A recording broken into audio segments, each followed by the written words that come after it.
link in the description, so you can go to the chapter number 1 if you are watching this video. This is the chapter 2, some basic concepts of the economics. Okay, this is the syllabus of the Gujarat University BBA, Bachelor of the Business Administration. Subject name is economics, in bracket micro. Second chapter, some basic concepts. So here we will discuss about some basic concepts. Okay, basic concept कौन से है जो आपको cover करना है in this chapter, second chapter वो बात करेंगे. ठीक है, आगे बढ़ते हैं. ठीक है, principle of economics, micro, some basic concepts. ठीक है, आगे बढ़ते हैं. चैप्टर के टॉपिक्स क्या है ज़रा वो देखना पड़ेगा. सो चैप्टर के टॉपिक्स कौन से, कोर्स कौन सा है वो देखेंगे. Course and topics. Course and topics देखेंगे. पहला है इंट्रोडक्शन, फिर है goods and service, third one is want and demand, fourth one is production possibility curve, which is most IMP. I can say that this question will be asked in your any exam. If it will your school exam, your college exam, or even your university exam, definitely production possibility curve will be asked. You have to explain with diagram also. You have to show the graph. Okay, so most IMP question is production possibility curve. Value and price. Meaning of the free market economy, features of the free market economy, both are main question and the question. Meaning of plan economy, features of plan economy, meaning and features of the mixed economy, and last one is mixed economic in India. So this is the highlight topics of the second chapter. Okay, fourth and the topics I mentioned it. Let's go to the another slide. Goods and service. Right, what is goods and what is service. So अपने जो market में से purchase करते हैं that is the good. Suppose I purchase mobile, तो mobile means mobile is a goods. And what is the service. Suppose my mobile is broken down, it not working perfectly, suppose its camera is not working perfectly, then I go to the service center and make it repaired, make it maintained. So that is the service, after sale service. Okay, so service is a different thing, goods is a different thing, but in this concept goods is also different thing and service is also the different thing. Goods मतलब क्या, goods मतलब कि चीज़ें जो अपने market से purchase करके लाते हैं, कंज्यूमर कस्टमर परचेस करता है उसको यूज़ करने के लिए. अब वो कार हो सकती है, कोई ऑटोमोबाइल की थिंग हो सकती है, कोई टेक्नोलॉजी की थिंग हो सकती है, कोई गैजेट हो सकता है, कोई खाने की चीज़ हो सकती है, कपड़े हो सकते हैं, डेली नेसेसिटी हो सकती है, anything. So goods and service. Sorry, बीच में फ़ोन आ गया था, उठाना पड़ा. Goods and service. तो गुड्स मतलब क्या, तो अपनी जो डेली की चीज़ें जो परचेस करके लाते हैं दैट इज़ द गुड. वो कोई भी चीज़ हो सकती है, BMW भी हो सकती है, रोल्स रॉयल भी हो सकती है, पॉर्च भी हो सकती है, आईफोन भी हो सकता है, या कोई नॉर्मल सा फ़ोन भी हो सकता है, एनीथिंग. मैं यहाँ पे कोई भी चीज़ की बात कर रहा हूँ which you are consume, that is goods for you. And what is the service. Service मतलब कि आप हेयर कट कराने जाते हो तो you are taking the service of that person. आप होटल में खाना खाने जाते हो तो you are taking the service of that person. आप टीचिंग इंस्टीट्यूट में जाते हो ट्यूशन के लिए, जैसे कि मेरे पास आते हो, तो this is also the service sector. मतलब सर्विस मतलब लोगों की स्किल का, लोगों के नॉलेज का पैसा देना in terms of the fees. Right, तो जो फीस होती है that is the service. Second term में देखा जाए तो सर्विस मतलब क्या, कि कोई गुड्स लेके आए, फॉर एग्जांपल बाइक लेके आए, कार लेके आए, मोबाइल लेके आए, एयर कंडीशन लेके आए, तो उसके बाद जो कंपनी की जिम्मेदारी लेती है रहती है अंडर द वारंटी पीरियड कि आपकी चीज़ बिगड़ जाती है, ब्रोकन डाउन हो जाती है, रुक जाती है, नॉट वर्किंग प्रॉपरली, तो हम आपको उसको रिपेयर करके देंगे. That is the service. Service यही होती है. ठीक है, ये कंसेप्ट आपको क्लियर करना ज़रूरत है, इसलिए मैंने इतना लंबा चौड़ा भाषण दिया. अब आगे चढ़ते हैं कि क्या होता है. Material good and non material good. Goods के अंदर के टाइप है material good and non material good. Second one is a free good and economic good. Third one is a consumer good and producer good. Fourth one is private good and public good. फिर है transferable good and non transferable good. इतना आता है. ठीक है, that is come under the goods. ठीक है, आगे का पॉइंट है वांट एंड डिमांड, मैंने जो समझा दिया वही आपको लिखना है उसमें, ठीक है। आप बोलोगे कि सर स्लाइड तो चली गई, चली नहीं गई है, वही आपको लिखना है जो मैंने एक्सप्लेन किया वो आपको लिख लेना है। That is about the good, that is about the service, ठीक है। Want and demand, what is want and what is demand, तो मैं सीधी सीधी बातें समझाऊंगा। वांट मतलब क्या, आपको जो चीज़ चाहिए that is the want, and what is the demand, आप जो चीज़ के पैसे देने के लिए रेडी होते हो। सपोज 78,000 रुपये का आईफोन है या 2 करोड़ की कोई BMW गाड़ी है, आप वो देने के लिए, उसके 2 करोड़ रुपये देने के लिए यू आर रेडी टू पे the amount what ever your buying, तो उसको बोलते हैं डिमांड। मतलब कि आपको पैसा देना सही लग रहा है वो चीज़ का, that is demand for you, ठीक है। अब यहाँ पे वांट एंड डिमांड को कैसे समझा जाए, understanding the concept of the needs, wants and the demands. तो what is the need, need actually में not in your course, but need आएगी तो ही वांट समझ में आएगा, वांट समझ में आएगा तो ही डिमांड समझ में आएगा। That's why I am go through this 3 concept. Need means what, state of the deprivation, physical food, clothing, shelter, safety, water, these are our basic needs, what we need to live our life very comfortably, okay। ये तो चाहिए ही चाहिए, food चाहिए, cloth चाहिए, shelter चाहिए, safety चाहिए, water चाहिए, ये नहीं होगा तो अपनी लाइफ अपने नहीं जी सकते, तो this is the need, okay, basic necessity. Individual knowledge and the self acceptance, that is also the our basic need. Social में belonging and the affection, that is our need. अपने को लोग पहचानने चाहिए ना मार्केट में, अदरवाइज कोई अपनी वैल्यू नहीं है, तो ये भी अपनी नीड ही है। नीड के इतने टाइप होते हैं, बराबर। आगे चलते हैं wants. Want is a product desired by a customer that is not required for us to survive. So want is the complete opposite of the need, what is essential for our survival, ठीक है। Want क्या है, वो customer decide करता है, अब उसको अपने नेसेसिटी में, नीड में नहीं ले सकते, ठीक है। यहाँ पे मैं बात करूँगा एक एग्जांपल लेके फूड की। फूड इज़ अ नेसेसिटी, मुझे भूख लगती है तो मुझे फूड चाहिए, दैट इज़ माई नेसेसिटी। मैं खाना खाए बिना नहीं रह सकता। But what about the wants, मुझे बर्गर ही खाना है, that is my wants. I want to eat burger today, I want to go to the subway surf and want to eat burger और हॉट डॉग और anything, right. तो ये चीज़ मैं need से भी उल्टा चल रहा हूँ, it is just opposite of the need, तो वो क्या बन जाएगा मेरा वांट्स। अब आगे आता है demand. If a customer is willing and able to buy a need और a want, it means that they have a demand for that need और द वांट। समझ रहे हो, ये चीज़ के लिए या ये चीज़ के लिए, खाना खाने के लिए, कपड़े पहनने के लिए, घर खरीदने के लिए, पानी के लिए, सेफ्टी के लिए, व्हाटएवर, या फिर बर्गर, पिज़्ज़ा। कपड़े की बात करें तो यहाँ पे नाइकी के शूज़, नाइक्स के सूट्स, नाइस का ड्रेस, नाइस का स्पॉट वियर, एनीथिंग, मैं बहुत सारे एग्जांपल दे सकता हूँ। वो सब आप मतलब कि नीड और वांट्स दोनों के लिए आप पैसा देने के लिए रेडी हुए हो ना, that means that needs and wants become the demand. आप ये दो चीज़ के लिए पैसा देने के लिए रेडी हुए तो वो चीज़ आपके लिए डिमांड होगी, because you are demanded this things.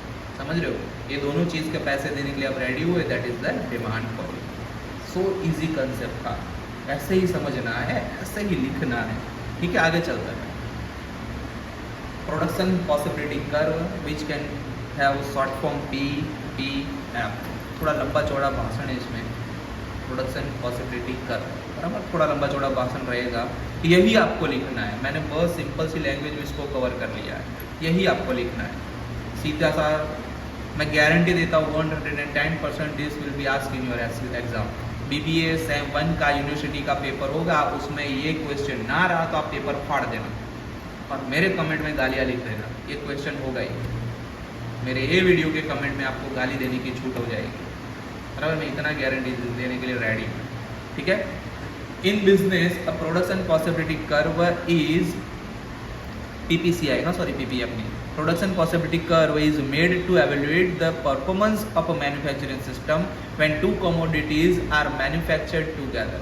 दो चीज़ें एक साथ कोई कंपनी में बन रही है तो उसका परफॉर्मेंस मेजर करने के लिए अपने प्रोडक्शन पॉसिबिलिटी कर्व का यूज़ करते हैं। सो सिंपल, एक पार्ले-जी बिस्किट बन रहा है, एक पार्ले-जी ड्रीम वाला बिस्किट बन रहा है, तो दोनों कमोडिटी अलग हो गई। या फिर मैं पूरा सेक्टर ही चेंज कर दूँ, मैं पूरा टर्म ही चेंज कर दूँ कि एक पार्ले-जी बिस्किट बन रहा है मतलब बिस्कुट बन रहे हैं और दूसरा चॉकलेट बन रही है, तो दोनों का प्रोडक्शन पॉसिबिलिटी कर्व का परफॉर्मेंस अपने चेक कर सकते हैं। सीधी सीधी चीज़ है, बराबर। The management utilize this graph to plan the perfect proportion of the good to produce in order to reduce the wastage and the cost while maximize the profit. अब management industry इसको कैसे use करता है, PPC का production possibility curve का फायदा क्या, उनको क्यों बनाना है, तो वो इसलिए बनाते हैं कि उनको पता चले कि मुझे कोई चीज है वो कितने ऑर्डर में बनानी है, कि ताकि मैं रिड्यूस कर सकूँ, क्या तो मैं क्या रिड्यूस कर सकूँ, मैं वेस्ट रिड्यूस कर सकूँ, मैं उसकी कॉस्ट कम कर सकूँ और मैं मैक्सिमम प्रॉफिट ले सकूँ। समझ रहे हो, ये समझना है। तो प्रोडक्शन पॉसिबिलिटी कर्व इतना भी लिख दिया भाई साहब आपने, तो एग्जामिनर समझ जाएगा कि आपको बहुत बढ़िया तरीके से ये समझ में आ रहा है। You are understanding what is the production possibility curve and what is the use of the PPC. ठीक है, आगे the diagram or the graph explain the units of goods that a company can produce if all the resources are utilized productively. Therefore, a single commodity's maximum manufacturing probability is arranged on the x-axis and that of the other commodity on the y-axis. मैं पूरा आपको अभी graph में समझा रहा हूँ। x-axis पे क्या है, y-axis पे क्या है, ठीक है। The curve is represented to show the number of products that can be created with limited resources, while posing the use of technology in between. बीच में टेक्नोलॉजी का भी यूज करना है, you have the limited resources, वो सब चीज production possibility curve में सीधा दिख जाएगी। ठीक है, आगे in the graph the line sloping down also depicts the trade-off between the producing commodity A and commodity B. समझ रहे हो, A and B commodity. When a firm diverts its resources to produce the commodity B, the production of commodity A reduce. सीधी सी चीज़ है, अगर B का production ज़्यादा हो जाएगा तो A का कम हो जाएगा। सिंपल सी चीज़ है, वैसा वैसा कंडीशन में यहाँ पे काम होता है। A point above the curve indicates the attainable with the available resources. A point below the curve means that the production is not utilizing 100% of the business resources. यहाँ पे एक ऐसी चीज़ आएगी, जो लाइन के नीचे, जो पॉइंट के नीचे अगर ग्राफ फॉल करेगा तो उसका मतलब ये है कि मैनेजमेंट या कंपनी का इतना परफेक्ट मैनेजमेंट नहीं है कि वो लोग अपने पास जितने रिसोर्सेज अवेलेबल है उसका वो मैक्सिमम यूज़ कर रहे हैं। They are not using 100% of the business resources. ये प्रोडक्शन पॉसिबिलिटी कर्व दिखा देगा, that is the red line. वो एक वार्निंग होता है जो कंपनी को सुधारना होता है। ठीक है, आगे बढ़ते हैं। अब ये देखिए, यही मैंने बाजू में थोड़ा समझाया है, बराबर। यहाँ पे x, यहाँ पे y-x, ठीक है, वाटरमेलन्स x एक्सिस एंड ये y-एक्सिस। ठीक है, कुछ है इसमें पाइनएप्पल्स और ये वाटरमेलन, ठीक है, ये पाइनएप्पल है, सीधा सीधा है, समझ में आ जाएगा, don't worry. The production of 20,000 watermelon and 1,20,000 pineapples is shown on the point B. ये दिखा दिया है, ये समझ रहे हो, 1,20,000 on B, 20,000 on watermelon X. ये 20,000 वाटरमेलन बने, पाइनएप्पल 1,20,000 प्रोड्यूस हुए। In the graph, if the production of the watermelons needs to be more, then the production of pineapple should be less. अब सीधी सी चीज़ है कि मुझे वाटरमेलन का प्रोडक्शन बढ़ाना है, मतलब कि मुझे 40,000 करना है, तो मुझे यहाँ पे पाइनएप्पल का प्रोडक्शन कम करना पड़ेगा। समझ रहे हो ना, एकदम इजी सा, एकदम पप्पू सा, एकदम नन्ना छोटा बच्चा समझ जाए ना, मैं वैसे एक्सप्लेन कर रहा हूँ। On the graph, point C indicates that if the production of the watermelon has to be 45,000, this is about the 45,000, then the company can deliver only 85,000 of the pineapples with this trade-off. तो यहाँ पे आपको ये trade off करना पड़ेगा, आपको कुछ खोना पड़ेगा कुछ पाने के लिए। वाटरमेलन का प्रोडक्शन बढ़ाना है, ट्रेड ऑफ मतलब कि खोना पड़ेगा, तो यहाँ पे आपको सेक्रीफाइस करना पड़ेगा। आप यहाँ पे 1,20,000 of the pineapple can not be produce और can not be deliver, you have to reduce the amount of the pineapples. ठीक है, सीधी सी चीज़। The curve shows the idea of the opportunity cost and this is the opportunity cost. Suppose watermelon का rate आपको market में ज़्यादा मिल रहा है in comparison of the pineapple, तो definitely you have to produce more watermelons then the pineapple. सीधी सी ज़्यादा पैसे मिल रहे हैं वाटरमेलन के, तो भाई पाइनएप्पल में इतना थोड़ा छोड़ दो, अपॉर्चुनिटी कॉस्ट का फ़ायदा उठाओ, अपने को पैसे ज़्यादा मिल रहे हैं, सीधी सी चीज़। The production possibility curve also shows the choice of the society between the two different products. ठीक है, always the production possibility curve क्या शो करता है, the choice of the societies between two different product, कि मेरे को कौन सी चीज़ खरीदनी चाहिए। एप्पल महंगे है, ऑरेंज लेके घर पे चले जाओ। ऑरेंज महंगे है, एप्पल सस्ते हैं, तो सीधी सी बात है कोई ऑरेंज को छुएगा ही नहीं, एप्पल लेके घर पे चला जाएगा। अभी यही चल रहा है, अपन यही तो करते हैं। ठीक है, आगे बढ़ते हैं। अब ये थोड़ा सा कार्टूनी टाइप मैंने समझा है एग्रीकल्चर को लेके। ठीक है, ये लिखना नहीं, आपको जस्ट समझने के लिए है कि प्रोडक्शन पॉसिबिलिटी कर्व अपने डेली रूटीन लाइफ में कैसे अफेक्ट करता है। एक्स पे है एग्रीकल्चर, यहाँ पे कैपिटल ऑफ द गुड, बराबर। Under utilization of the resources, land का यूज़ करना है और रेन का यूज़ करना है। Full utilization of the resources, मुझे दोनों फैक्ट्री का ना लैंड का यूज़ करना है। तो shape of the downward sloping concave, तो ये ऐसे ही घूमेगा, इसके अंदर है तो समझ जाओ कि लोचे में, उसके ऊपर जा रहे हैं तो समझ लो कि आप प्रॉफिट में। सीधा सादा छोटा सा ये एक्सप्लेनेशन है, ये आपको समझ में आ रहा है तो ठीक बात है, नहीं समझ में आ रहा तो कोई बात नहीं, मैंने आगे इजीली एकदम इजीली समझा दिया। ये जस्ट आपको समझाने के लिए मैंने रखा था, मेरे पास पड़ा था तो मैंने सोचा कि क्यों ना इसको पीपीटी में रखा जाए। आगे बढ़ते हैं। Value and price, what is the value and what is the price. Price मतलब कि मैं 73,000 रुपीज़ का iPhone 13 लेके आया, तो वो है प्राइस। बट मैं उससे सेटिस्फाइड हुआ कि 73,000 नहीं, इसके तो 80,000 हो तो भी मैं दे देता, तो that is the value for me. Value मतलब कि सेटिस्फैक्शन, मुझे कितना सेटिस्फैक्शन हुआ, that is the value for. और प्राइस मतलब कि प्राइस, जो तो आप समझ ही रहे हो। तो देखो, the monetary worth of something, हाँ, पैसे के टर्म में उसकी वर्थ मुझे मिले, मुझे सेटिस्फैक्शन मिले, तो वैल्यू है। The amount of money given और set consideration for the sale of a specific thing, मुझे कोई चीज़ बेचने के लिए, खरीदने के लिए पैसा देना पड़े, that is the price. That is यहाँ पे मुझे उसकी वर्थ मिल रही है, पैसे खर्च रहा हूँ, उसका मुझे सामने सेटिस्फेक्शन मिल रहा है, दैट इज़ द वैल्यू। आगे, व्हाट गुड्स और सर्विस पे यू, सीधी सी चीज़ है ना, आप जो चीज़ खरीद रहे हो या फिर किसी से कोई सर्विस ले रहे हो, उसके सामने आपको क्या दे रहा है, पैसा तो देने वाला नहीं, आपको सर्विस देगा, आपको स्किल देगा, आपको क्वालिटी देगा, आपको जो चाहिए वो देगा, तो that is the value. What you पे फॉर द गुड और सर्विस यू बाय, आप जो खरीदने के लिए जो पैसे दे रहे हो, दैट इज़ द प्राइस। ठीक है, instinct value and fundamental value उसकी होती है, उसकी fair value and market price होती है।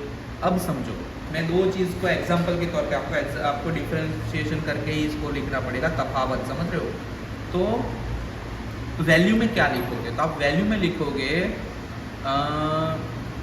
Gold, increase in the price of the gold, तो आपको उसकी वैल्यू समझ में आ रही है। और प्राइस में आप क्या लिखोगे कि BMW कार और कुछ भी, कोई भी चीज़ का रेट लिख दो। Suppose I purchase iPhone phone, finish. Value is what, best phone है, नॉट हैंगिंग, तो that is satisfaction level. Okay, इतना लिखना है, अदरवाइज आप है ना खुद से लिखोगे कि इसको तो आता ही नहीं है, रट के आ गया है, ऐसा नहीं करना। आगे चलते हैं। Meaning of free market economy also expand its future. अब समझो, मैं यहाँ पे थोड़ा बोल रहा हूँ, बच्चे जो गुजराती मीडियम से आते हैं उनको एक तकलीफ पड़ती है। अगर मान लो कि यही क्वेश्चन दूसरे टर्म में लिख दिया, मैं बोल रहा हूँ, ध्यान रखो। Give the meaning of the free market economy and also explain the characteristics of the free market economy. अब आप बोलोगे सर कैरेक्टरिस्टिक तो आपने चला ही नहीं, बेटा फीचर ही कैरेक्टरिस्टिक्स होते हैं, फीचर ही नेचर होता है। Nature, characteristics and the features, ये तीनों चीज़ एक ही होती है, समझना है, बराबर है। तो फ्री मार्केट इकोनॉमी क्या होती है, मैं नॉर्मल सी मेरी भाषा में बोलूँ ना, तो गवर्नमेंट के रूल्स रेगुलेशन आपको बिजनेस करने में रोकेंगे नहीं, वैसे आप बिजनेस कर पाओ, that is the free market economy. ठीक है, अब पढ़ते हैं। A free market economy is one without government intervention और the regulation. In a purely free market, buyers and sellers arrive at the price based only on the supply and the demand. आप कोई भी चीज़ की कोई भी price रख सकते हो, कोई भी प्रोडक्ट की कोई भी प्राइस आप रख सकते हो, सप्लाई डिमांड को ध्यान में रख के, वो हो गया फ्री मार्केट। वहाँ पे गवर्नमेंट आपको कोई, बोल रहे हो ना, उंगली नहीं करेगी। आप अपने हिसाब से मार्केट में प्राइस सेट करो, बंदे परचेस कर रहे हैं, टैक्स भरो, ख़त्म हो गया, गवर्नमेंट को कोई लेना देना नहीं। That is a free market economy. Apple ले सकते हो, कोई ऐसे रेस्टोरेंट्स ले सकते हो, कोई सलून्स ले सकते हो कि जहाँ पे आप 10-10 हज़ार के भी हेयर कट ले सकते हो, और कोई ऐसा सलून है जहाँ पे 100 रुपीज़ के भी आप हेयर कट ले सकते हो। तो वो गवर्नमेंट को उससे कोई लेना देना नहीं कि भाई 100 रुपये में हेयर कट रेगुलर रेट चल रहा है, तू भाई 10,000 क्यों चार्ज कर रहा है, बराबर। इसको तो फ्री मार्केट इकोनॉमी बोलते हैं। आप रेडी हो पे करने के लिए, ख़त्म हो गई बात, उसको बिजनेस मिल रहा है, ख़त्म हो गई बात। इसका फीचर क्या है, तो this is the economic man. यही तो मेन चीज़ है कि इसको तो इकोनॉमिक समझ में आएगी जो ऐसे बिजनेस करेगा कि मैं मार्केट से कितने पैसे निकाल सकता हूँ, या फिर जो मैं प्रोडक्ट मार्केट को दे रहा हूँ उसके सामने मुझे कितना पैसा मार्केट से लेना चाहिए कि मैं चलूँगा। That is the economic man, ठीक है। This is all about the private property.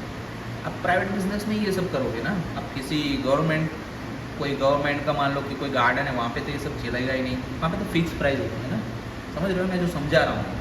Inheritance होता है, ये बिजनेस अपने को अपने मदर फादर या डैड से या फिर दादाजी से मिले होते हैं, अपना फैमिली बिजनेस होता है, इनहेरिटेंस आता है, ये सीखना पड़ता है, जो अपनी फैमिली अपने को सिखाती रहती है।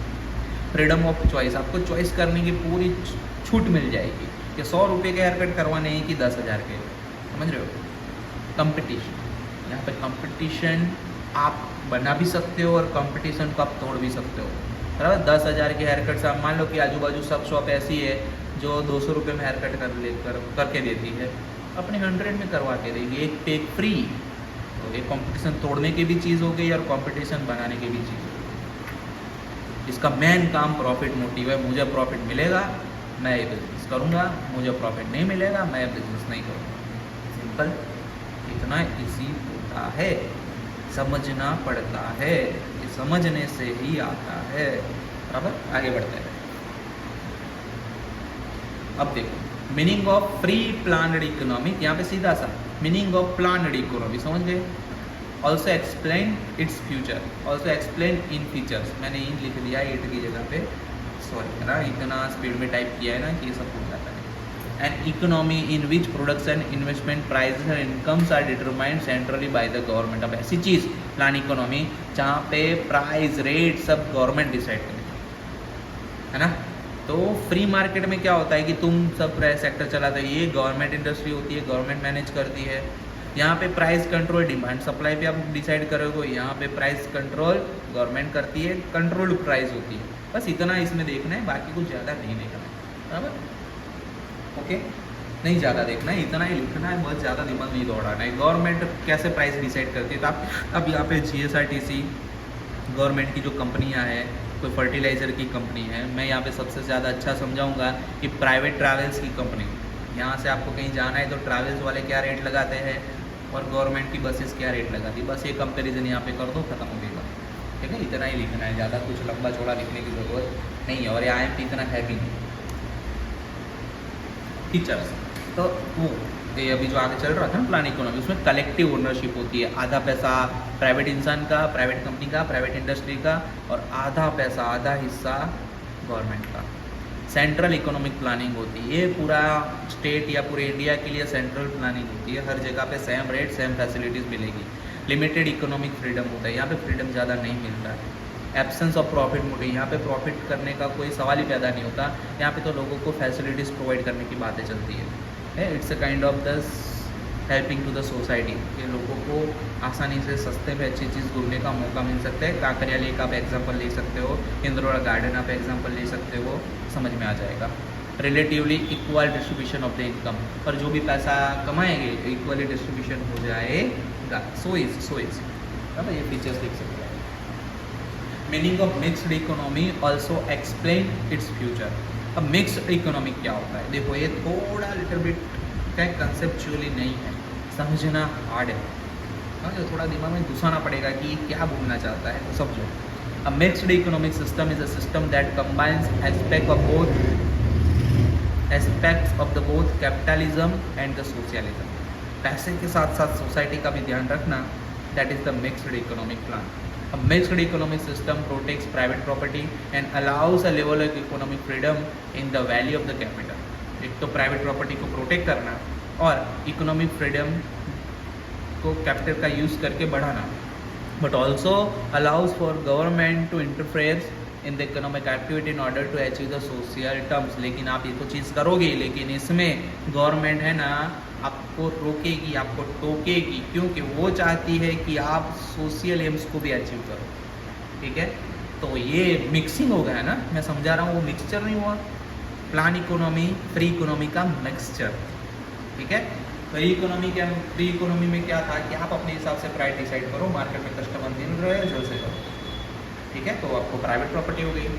अब प्लान इकोनॉमी में क्या था, प्लान इकोनॉमी ऐसा था कि आप मार्केट से कुछ भी करो, उसका ओनरशिप थोड़ा सा किसका रहेगा, तो गवर्नमेंट का रहेगा। तो मतलब कि आप सोसाइटी को भी हेल्प करो। तो यहाँ पे भी सेम वही है, प्राइवेट सोसाइटी दोनों का ध्यान रखा गया है। This is the mix economy, ना ही फ्री है ना ही प्लान है, दोनों का मिक्सचर। तो this is the mix economy, ठीक है। इसके फीचर्स क्या है, तो को existence of the private and public sector, यहाँ पे प्राइवेट पब्लिक दोनों साथ में काम करेंगे। ये पूरा प्लानिंग से चलता है, this is all about the planning, है ना। Limited role of the market mechanism, यहाँ पे मार्केट मैकेनिज्म की ज़रूरत ही नहीं है क्योंकि हैंडल ही गवर्नमेंट कर रही है, समझ रहे हो, गवर्नमेंट आपको टोकेगी। Restriction on the producers and consumers freedom, यहाँ पे प्रोड्यूसर को भी कोई फ्रीडम नहीं मिलेगी, कंज्यूमर को भी कोई फ्रीडम नहीं मिलेगी। आपको जो मिल रहा है, जैसा मिल रहा है, जैसे रूल है वैसे ही दौड़ो, बराबर, ये ऐसा रहता है। यहाँ पे चैप्टर फिनिश होता है, बराबर। वैसे यहाँ पे चैप्टर फिनिश होता है, बराबर। माय नेम इज़ कल रॉबर्ट, मैं छोटे से ट्यूशन क्लासेस चलाता हूँ, ओके। 15 साल का experience in this field. YouTube पे कभी कॉलेज के कोर्सेज के वीडियो नहीं डाला है, this is my first time and मज़ा आ रहा है, कि मज़ा आ रहा है मतलब बहुत ज़्यादा मज़ा आ रहा है। आप लोगों को भी मज़ा आ रहा होगा। आपको सिर्फ इतना करना है, like share subscribe my channel. आपके जितने भी दोस्त हैं उन लोगों को ये वीडियो शेयर कीजिए, ठीक है। Something about my personal contact number is 9980222295 9980222295। मैं नरोड़ा में, एणासण में, वहलाल में, निकोल ऑटव एरिया में, इवन टिल द गांधीनगर, मैं गांधीनगर तक ट्यूशन्स लेता हूँ, बराबर। बैच है तो भी ट्यूशन लूँगा, पर्सनल है तो भी ट्यूशन लूँगा। मेरी फ़ीस इतनी ज़्यादा नहीं है, मैं डिक्लेयरली अभी आपको ओपनली डिक्लेयर कर देता हूँ, पर्सनल की फ़ीस अलग रहेगी, लेकिन तो भी 40-50 हज़ार नहीं रहेगी for all the subjects, same के हिसाब से फ़ी रहेगी। मेरी फ़ीस ओपनली मैं बोल रहा हूँ, अभी इतना लेट हो गया है, 1-2 महीने एग्ज़ाम के रहे, इसलिए 10,000 पर same for the all subjects, ठीक है। फ़ीस में तो ठीक है, मैं इतनी गारंटी के साथ बोलता हूँ कि जितने क्वेश्चंस मैं बोलूँगा उतने क्वेश्चन एग्ज़ाम में आएंगे, that is the final thing. बराबर, मैं बोलूँगा ये क्वेश्चन एग्ज़ाम में कल होगा, मीन्स वो पेपर में निकलेगा ही। मैंने आज के वीडियो में बोला है सेकंड चैप्टर इकोनॉमिक्स पे कि प्रोडक्शन पॉसिबिलिटी कर्व आपके एग्ज़ाम में पूछेगे ही, मतलब पूछेगे ही, उसको पूछना ही पड़ेगा, बराबर। बस ऐसा है, इतना एक्सपीरियंस इकट्ठा करके बैठे हैं, कौन से साल में कौन सा क्वेश्चन कब पूछा गया था सबको पता होता है। आपको इतना ही करना है। अगर आपको आना है ट्यूशन में तो मेरे कांटेक्ट कीजिए और ज्वाइन हो जाइए। बाकी यूट्यूब में मैं वीडियो डाल रहा हूँ, यूट्यूब का वीडियो ठीक है, जितना आप अपने कंसेप्ट क्लियर करना चाहते हो मेरे पास में बैठ के करोगे तो ईजी है। 10,000 मैं बोलता हूँ नॉर्मल फ़ी है, ज़्यादा नहीं है, बराबर। जनरली वरना हमारी फ़ीस एक सेमेस्टर की 12-13 हज़ार रुपये होती है, उससे ज़्यादा तो नहीं होती है। पहले से आते हो तो 12-13 हज़ार रुपये, बीच में से आते हो जगह होती है तो ट्यूशन मिलते हैं आपको, वरना बैच फुल होती है तो सॉरी, इस बार बैच में जगह है तो आप आ सकते हैं, ठीक है। 9980222295 मैं हाईलाइट भी कर दूंगा एक बार बीच में नंबर कि मेरा ये नंबर है फॉर द ट्यूशन और द इंक्वायरी, ठीक है। ट्यूशन में हम आपके घर पे भी अरेंज कर सकते हैं, आपके फ्रेंड के घर पे भी अरेंज कर सकते हैं, नरोड़ा में मेरा घर है वहाँ पे भी अरेंज कर सकते हैं, मेरे 2 ट्यूशन क्लासेस है वहाँ पे भी अरेंज कर सकते हैं, वो अपने अपने हिसाब से देख लेंगे। If you really want to join my tuition then contact on my number 9980222295 call Robert is my name, okay. Message कर दोगे व्हाट्सअप में तो भी मैं रिप्लाई कर दूँगा। Thank you. Like share and subscribe तो करना ही है। Thank you.